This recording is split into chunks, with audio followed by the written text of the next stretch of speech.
Welcome to Islands in the League, presented by DraftKings, our exclusive YouTube video series. We will be taking a hard look at the NBA draft and Victor Wembanyama. We will also give our thoughts on some of the worst takes in the NBA over the last year. And yes, I've had a couple bad ones too. And lastly, as always, we are going to be joined by our resident sports betting expert, Josh Appelbaum from VSiN. Stick around for that. All right, let's get to the 2023 NBA draft. All eyes should be focused on Thursday's draft, where an historic prospect, Victor Wembanyama, will likely go number 1 to the San Antonio Spurs. Now, NBA fans, we can fall into different categories. There are some of us that love to watch basketball and can appreciate the nuances in the game. Nothing wrong with that. There are some of us who like to play GM a little bit and get really excited about the trade deadline or free agency and like to speculate on rumors going around the NBA.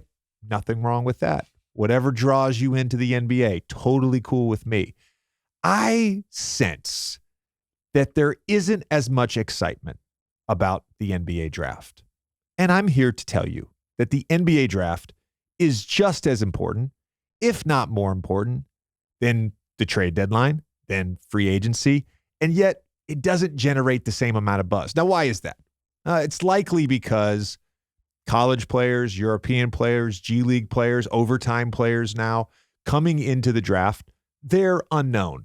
We actually don't know what they're going to look like in the NBA, no matter how heralded and well-rounded a prospect may be. But this is just my opinion. Trades and free agency oftentimes are just candy, a quick sugar high. The draft, though, is like a 5-course meal with wine pairings. It takes time to develop players. And when that meal is over, you're either going to pass out from a food and wine coma because the player you drafted didn't turn out to be good, or you'll be punch drunk because you've drafted an all-star. But even just looking at recent NBA history, think about this year's Denver Nuggets team. Think about their core group of guys.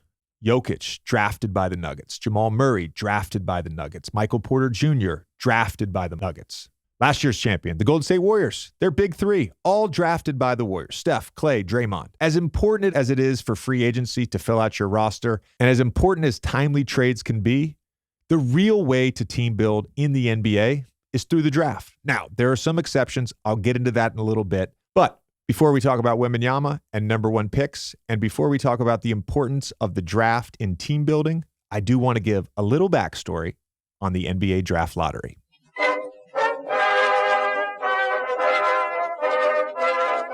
1985 was the first year of the NBA draft lottery. Famously, the New York Knicks won the lottery and selected Patrick Ewing with the first overall pick. Now, in 1985 and 1986, all of the non-playoff teams had the same chance to win the number 1 pick. How did this work? Literally, the league would write down the name of a team, stuff it into an envelope. He'd put all the envelopes of the non-playoff teams into a hopper, and they would spin around and he'd pull one out, one by one. And that was the order: first, second, third, fourth, and so on. They did that for 2 years. Then a small change. In 1987, only the first 3 picks were drawn. So again, we're going to write down a bunch of names. We're going to stuff those names into envelopes, and then we're going to draw the first 3. After the 3, we're then going in reverse order of win-loss record in the regular season. It wasn't until 1990 that they began to weight the lottery. So the worst teams had a better chance of getting a top 3 pick. And at this point, the top 3 picks were selected. And then again, from then on, reverse order in win-loss record from the regular season. After the Orlando Magic won the draft lottery in 1993 and selected Chris Webber, later that year in October, they changed the lottery again, this time placing even more odds in favor of the worst team and even less odds in favor of the teams that barely missed the playoffs. Side note, this is also when they started using table tennis balls. Do you remember that? They had ping pong balls. They literally took ping pong balls out of a canister that got shot up, perhaps as a direct reaction to the Philadelphia 76ers and their famous tanking and the process. In 2019, the league decided the worst 3 teams would have the same odds to win the draft lottery. Then the top 4 picks would be selected. After the top 4, again, reverse order, win-loss record based on the regular season. The hope was that this would disincentivize tanking. Whether that's worked or not remains to be seen. I will add, the NBA also added the play-in game. So now, if you're in that 7 to 14 range, you're almost incentivized even more to continue to try to win games and get into the play-in game. And based on what happened this season, where the Los Angeles Lakers made the Western Conference Finals and the Miami Heat, another play-in participant, made the NBA Finals, it's clear that the play-in tournament has been a success. Now, due to some good fortune, the San Antonio Spurs won this year's draft lottery and won the right to select Victor Wembanyama. Some people are saying this is a generational prospect. Some people are saying he's the best prospect ever in team sports. Shout out Woj. Now, on Wembanyama, look, I'm in love with him. I'm in love with the skill set. I'm in love with the size. There's no question he is a generational talent. That is clear. However, we can look back now at 38 years of draft lottery number 1 picks. Do you know how many number 1 picks have been the best player on a championship team? I'll give you a hint. It's 3. 1992, Shaquille O'Neal was drafted first overall by the Orlando Magic, then went on to dominate for the Los Angeles Lakers, helping them win 3 straight championships in 2000, 2001, 2002. Tim Duncan, drafted number 1 overall in 1997 for the San Antonio Spurs. They won 5 championships. And of course, 2003, LeBron James, the number 1 overall pick of the Cleveland Cavaliers, won 2 championships in Miami, returned to Cleveland, won a championship there, went to the Lakers, and won a championship there. That's 3 players in 38 years. Now, you can make an argument that Kyrie Irving was instrumental in the Cleveland Cavaliers winning that championship in 2016. More on that later, by the way. And you can make a case that at times in the 2020 bubble, Anthony Davis was the best player on the floor for the Los Angeles Lakers, who won Finals MVP, LeBron. So for the sake of my argument, 3 number 1 picks in 38 years have been the best player on a championship team. The point of me saying that is not to lower the expectations around Wembanyama. Shoot, my hope is he turns out to be as good as advertised and leads the San Antonio Spurs back to a championship. But the reality is there is so much value in the draft, beyond the top pick, even beyond the top 3 picks. A recent look at the All-NBA teams from the last 3 seasons show us this. Just this past season, 15 All-NBA players, just 6 of those were chosen in the top 5 in the lottery. In fact, 6 players on this year's All-NBA teams were chosen outside of the top 10, including the ultimate stat patter, Nikola Jokic at 41. In 2022, only 9 of the 15 players were selected in the top 10, and 4 were selected outside of the top 10. Going back to 2021, again, only 6 of the 15 players were selected in the top 5 in the draft lottery, and 6, again, were selected outside of the top 10. So Thursday night, we're going to get all excited about Wembanyama, and we'll get really excited about Scoot Henderson and Brandon Miller and the Thompson twins, and I get it. We should be. We should be excited for the best prospects in the draft, but there's no guarantee that any player selected will turn out to have a great career, an All-NBA career, an All-Star career, an MVP career. We just don't know, and that's what makes the draft so intriguing and so important. Let's go back to 1985 again, the first year of the draft lottery, and let's take a look at all of the championship teams since 1985. There are some exceptions to this, but in general, the best teams are all built primarily through the draft.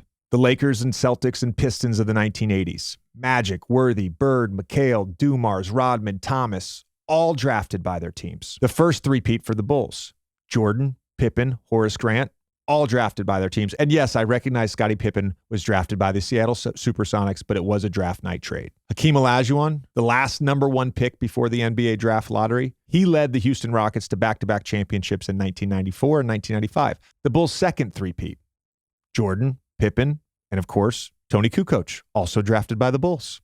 The Spurs won 4 championships between 1999 and 2007. Who was primarily leading those teams? Tim Duncan, David Robinson, Manu Ginobili, Tony Parker, all drafted by the Spurs. When they won again in 2014, Who won the Finals MVP that year? Kawhi Leonard, drafted by the Spurs. I mean, I could keep going. Warriors, Steph, Clay, Draymond, Bucks, Giannis, Mavs, Dirk. The point is, despite some exceptions to this rule, the best teams draft the best. A couple of those exceptions. The aforementioned Lakers three-peat from 2000 to 2002. Yes, Shaq went to the Lakers in free agency, but the Lakers did draft Kobe Bryant, who was the second best player on that team. The 04 Pistons, Rasheed Wallace, Ben Wallace, Chauncey Billups, Richard Hamilton. None of them were drafted by the Pistons, but they did draft Tayshaun Prince, and they did draft Mehmet Okur. Two very recent examples, the 2019 Raptors, Kawhi Leonard acquired through a trade, Marc Gasol through a trade, Kyle Lowry through a trade. You get the point. And, of course, the 2020 Lakers, Anthony Davis through a trade, LeBron James through free agency. So it can happen, and typically speaking, the Lakers have operated in this way. The other exception, which I have an argument for, are the original big threes of the modern era. And that was the Boston Celtics big three with KG, Paul Pierce, and Ray Allen. And, of course, the Heatles with Dwayne Wade, Chris Bosh, and Mario Chalmers. I'm sorry. Dwayne Wade, Chris Bosh, LeBron James. One thing to note, and I mentioned this on a previous episode of Islands in the League, the thing that makes both those teams unique is that one of those big three was also drafted by that team. Paul Pierce in Boston, D. Wade in Miami. The point of all of this is to say there's a lot of talent outside of the top picks. You can find diamonds in the rough late in the first round, just outside the lottery, Giannis, Kawhi. You can find a Draymond Green or a Nikola Jokic in the second round. Heck, you can even find great undrafted players that can get you to the NBA championship. But there's something in the NBA about continuity. And when you build through the draft and you grow together, you build continuity. My good friend Tim Legler on June 13th tweeted out something that I particularly agree with. The recent trend of NBA stars bouncing around trying to mesh together quickly to win a title will potentially help the Nuggets run this back for the foreseeable future. No one can match their combination of top talent combined with continuity. And how did they get that top talent? How did they build that continuity? Through the draft. And while we're on takes, let's take a look at some of the worst NBA takes over the last year.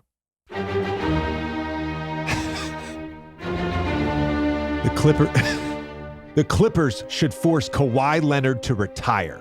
Steph Curry ruined the NBA. Kevin Durant needs to get married. If Jimmy Butler is the best player on your team, you're not going to be playing in late May or June. The Knicks overpaid for Jalen Brunson.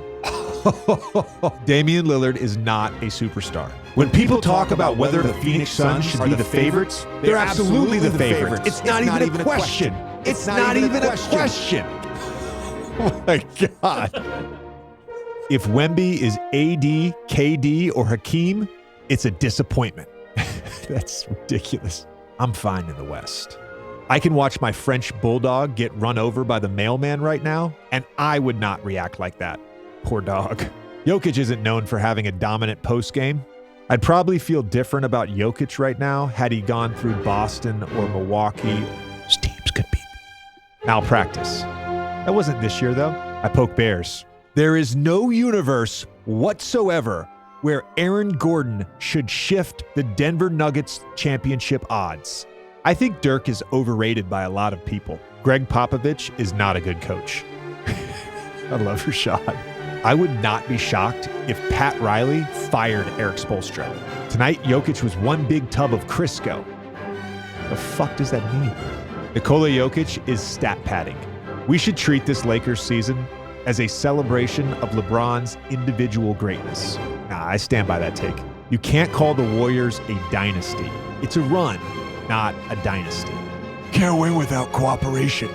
Batman voice. Why would the Jazz do that? I've got the Brooklyn Nets going to the NBA Finals. I've got Kyrie Irving as a leading MVP candidate, and I've got Ben Simmons returning to All-Star form. How'd that one turn out? Best players in the NBA. Tier 1, KD. Tier 2, Giannis, Curry.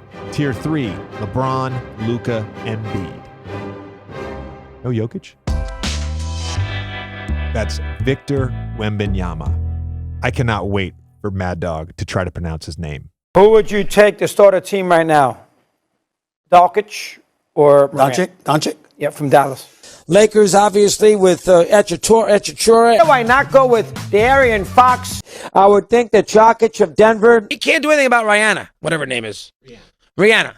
And Goodell sitting in his little box with, what's his name?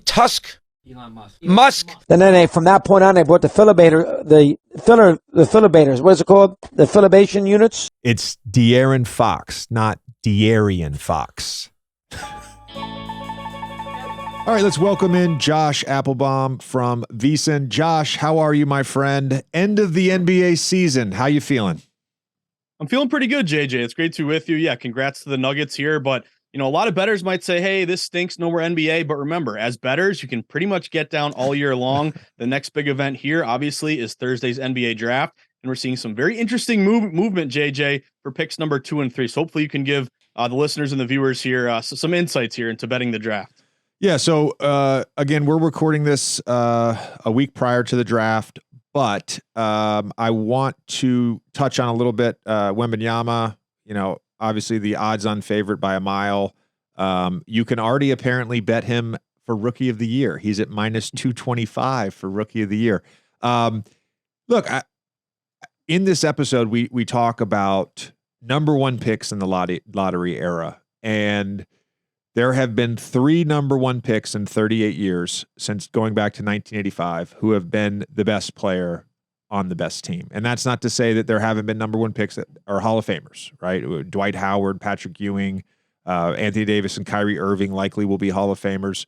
But in terms of that sheer number one on the number one team, only 3 guys. It's been Duncan, Shaq, LeBron, and with Wembanyama, and not just the hype, but the actual talent and prospect that he is, you have to assume that he's got a chance to be the 4th guy in the lottery era to go number one and win a championship as the best guy. I think he's that good. After him, Brandon Miller and Scoot Henderson. My intel, Josh, says that the Hornets are going to keep the pick and draft Brandon Miller, and that the Blazers are going to keep the pick and draft Scoot Henderson. Now, the one caveat to all of this, even as this is coming out on Wednesday, the day before the draft, the one caveat on all of this around the draft, there is no time like the draft for smoke and mirrors in the NBA. It's the one time where there's so many just false rumors and teams trying to throw people off the scent on possible trades or the picks they want. There's a lot of maneuvering going on, but specifically with Brandon Miller, I will say a lot of question marks throughout the top 10 on everybody's draft board about shooting. Brandon Miller has size, he's got ball handling skills, and he can shoot the basketball. I would potentially, if they end up keeping the pick, would love that pick at number 2 for the Charlotte Hornets to draft Brandon Miller. So, JJ, you hit the nail on the head here with Wembanyama. If you're looking at DraftKings right now, he's minus 20,000. You rarely see a number that big in the betting market. Basically, that's telling you, hey, it's going to happen. He's going to go 1 to the Spurs. But as a bettor, really, interested in getting value, there's no value to bet that number. It's way too high. You'd have to risk so much to get so little in return. It's pretty much unbettable. What's really interesting to me is the number 2 and number 3 pick. Now, JJ, you're totally spot on here in your insights, because what we've seen here is a big move at number 2 toward Brandon Miller. Now, Brandon Miller, if you go back about, a week ago, 2 weeks ago, he actually was the dog here. He's around plus 200 to go second overall. And over the last couple weeks, big steam has hit Brandon Miller to go second. He is now at DraftKings minus 250 to be the second overall pick. And then Scoot Henderson, who actually, again, a couple weeks ago, he was the favorite to go second. He's dipped a little bit. Now he's the favorite to go third overall at minus 185. So, JJ, my question to you would be, number 1, your thoughts on Brandon Miller versus Scoot Henderson. I'm looking at kind of 2 things going on. Right now, number 1, Brandon Miller obviously went to college, played at Alabama, had a great year, led them deep in the NCAA tournament. Scoot Henderson, though, took a totally different path here. He went straight to the G League Ignite. He was the youngest player in the G League. He's still only 19 years old. He played pretty well, 15 points a game, 4 rebounds, 4 assists here. So I think what's important too is not just the betting market moving toward Brandon Miller number 2, but also let's extrapolate it. If Wembanyama goes 1 to the Spurs, the Hornets have the number 2 pick. And JJ, if you're the Hornets, you already have LaMelo Ball. Now, obviously extremely talented, but also a lot of injuries here.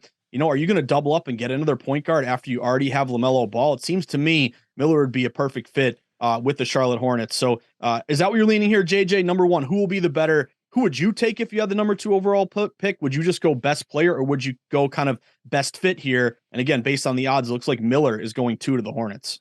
Yes. So a couple things to your question.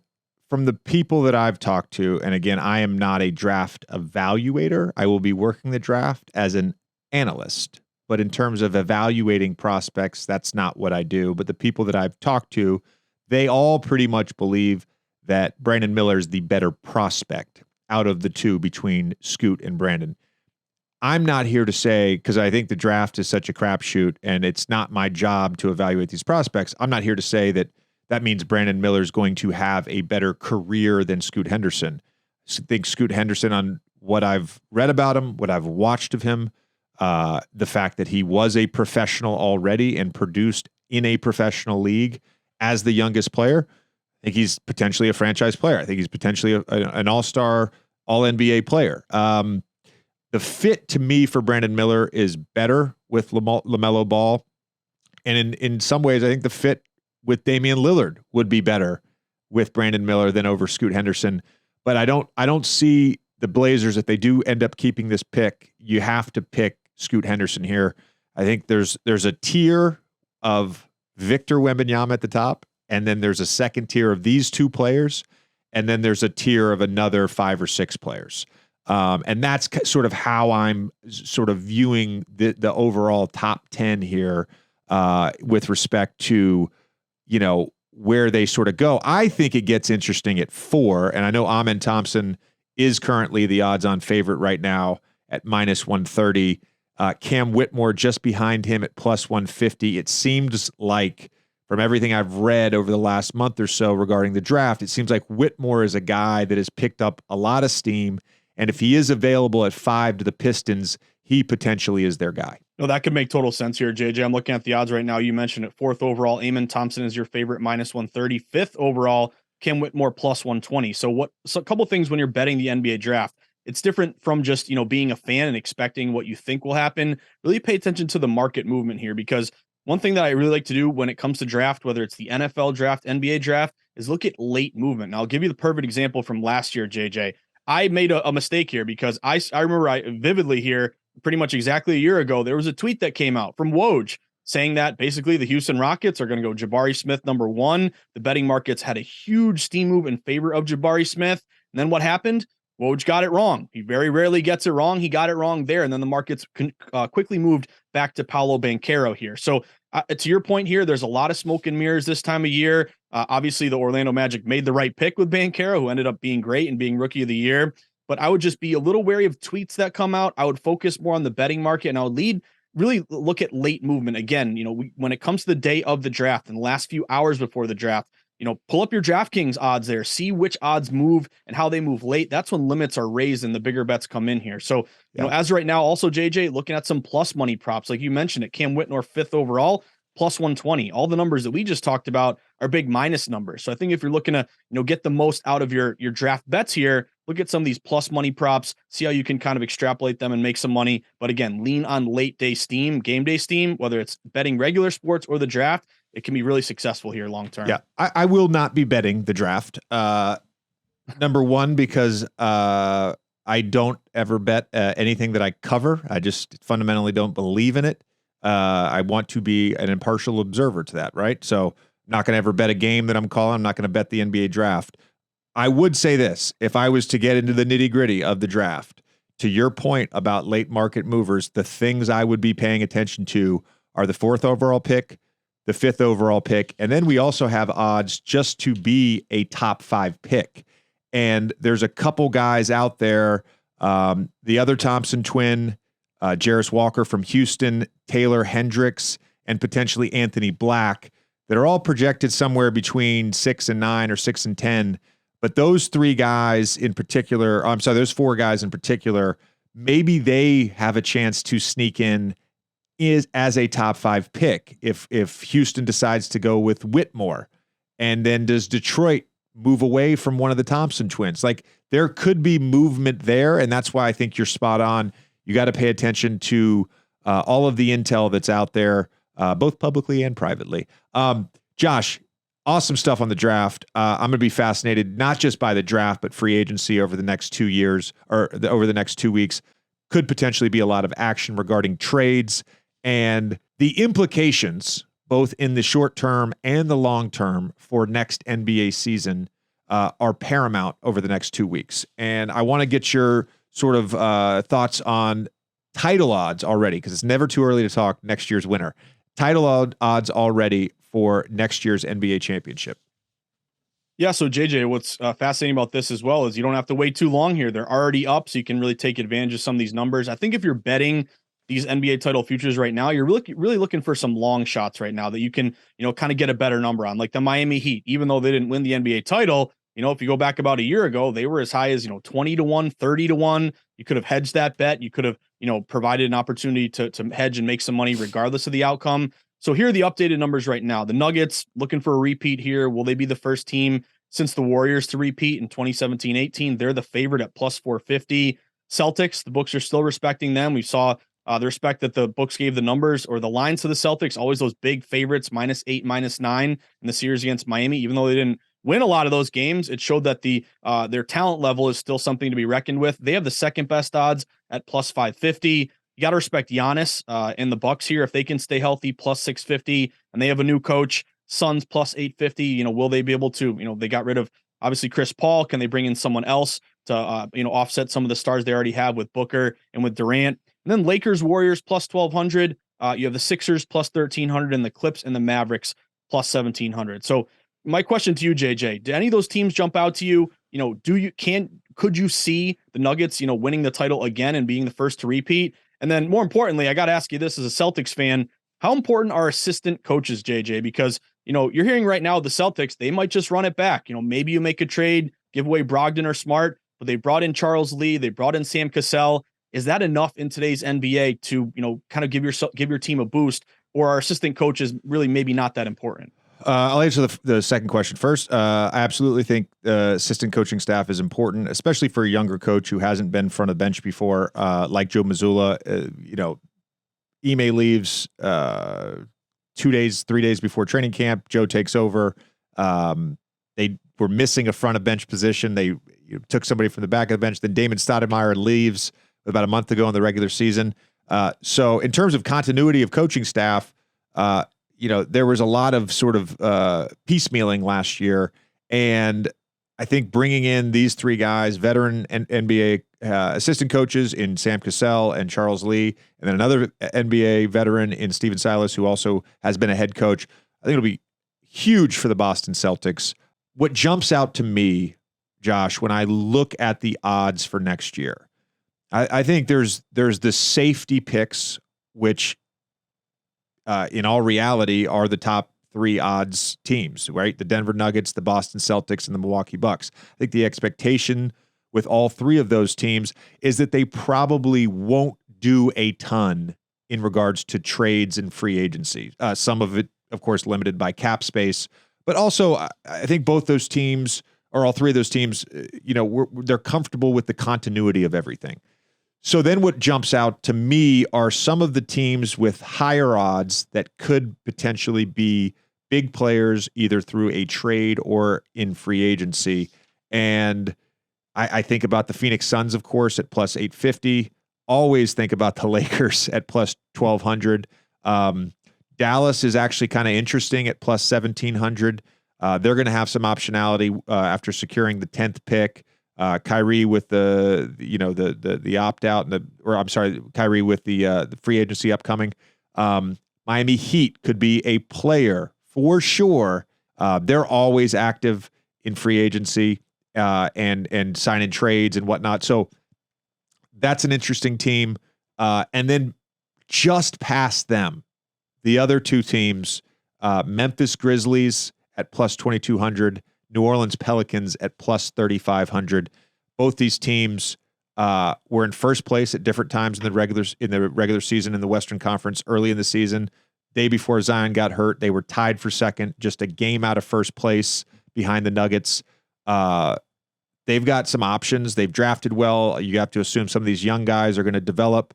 The Grizzlies, we don't know what's going to happen as of this recording with the Ja Morant suspension. You have to assume Desmond Bane will continue to improve. Jaren Jackson Jr. will continue to improve.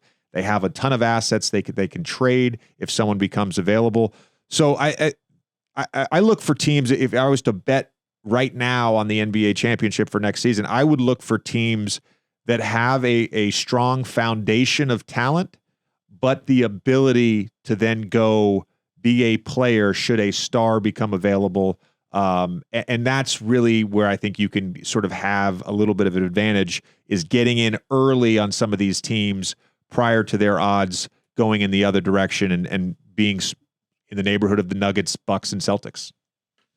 That makes total sense to me, JJ. And when you hit on kind of culture and, kind of the way teams can have a good foundation, the Miami Heat really jump out to me, 20-1 right now, plus 2,000. I think as a bettor, you're also saying, can the Heat win it? That would be great. But also, can I maybe see this plus, 20-1 become 15-1 by October, or, 12-1, by January? I think that's kind of the way you're looking at a lot of these numbers, just trying to beat some of these closing lines. But the Miami Heat, obviously, South Beach, the state taxes, these are all big reasons why NBA players would really look to go to the Miami Heat. But also, I'll kind of mention this too. I was hearing an interview with Damian Lillard, and they said, hey, maybe you're on the block. They listed a bunch of teams he could go to. He said, I don't want to go to the Celtics. He said, I want to go to Miami. And I think Miami, to me, is a team that really the culture, it's funny. Talk radio in Boston is like, why don't these guys want to come to Boston? There's obviously many different reasons here, but part of it is that they're just the Celtics. They're not viewed as winners. They're talented, but Brown and Tatum, kind of more ISO players. Miami plays that team game. They're very well coached. Pat Riley, at the top of the flow chart here, instills a lot of confidence in these players. So is Miami going to make a move for a big player? They have draft capital. They have, different opportunities different directions they can go. Maybe they'll lose a guy, like Caleb Martin, who really flashed in the playoffs. But to me, Miami 20-1, if they can bring in another guy, it doesn't have to be Lillard, but this is a team that really a lot of NBA players seem to be attracted by. 20-1 seems like a good number for Miami to me. I think that's right, Josh. I would agree. They're the team of the non sort of big three, the teams that I think have a lot of question marks. If we sort of calculate in the current odds with where we think a team could potentially be after a trade, they're an awfully attractive bet at plus 2,000. Josh, as always, good to catch up. This will be our final episode of this NBA season. We will catch you next fall, man. We appreciate it. I'm looking forward to it, JJ. Great work on you this NBA season. This has been fun, man. Thank you, Josh. Thank you for watching another episode of Islands in the League presented by DraftKings. Before we go, I have a confession to make. We are actually not on an island. This is just a fake backdrop.